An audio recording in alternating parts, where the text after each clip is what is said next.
तरह ऑयल लगा के इसको साइड पे रख दूँ और लगा के जितनी आपके गुंजाइश हो तवे के ऊपर इतनी आपने जो है ना ये इस तरह से देखना, 4, 6, 8 जो भी हो वो आपने इस तरह से लेना।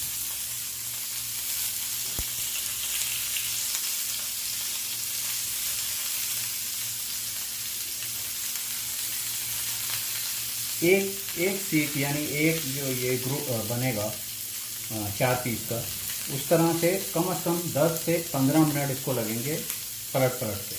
फिर उसके बाद थोड़ी सी इसी स्टीम दी जाएगी तो फिर होगा।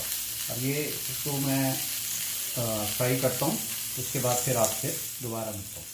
ये देखें दोस्तों, ये हमारा पहला स्टेप इस तरह से कंप्लीट हो गया। हमने घुमा के इसे तकरीबन 20 मिनट लगे हैं और 20 मिनट के अंदर ये फ्राई हो गया।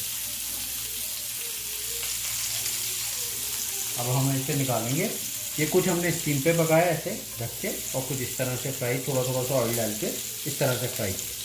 तो ये उतारेंगे आप 5 मिनट में। उसके बाद फिर हम दूसरा स्टेप रखते हैं।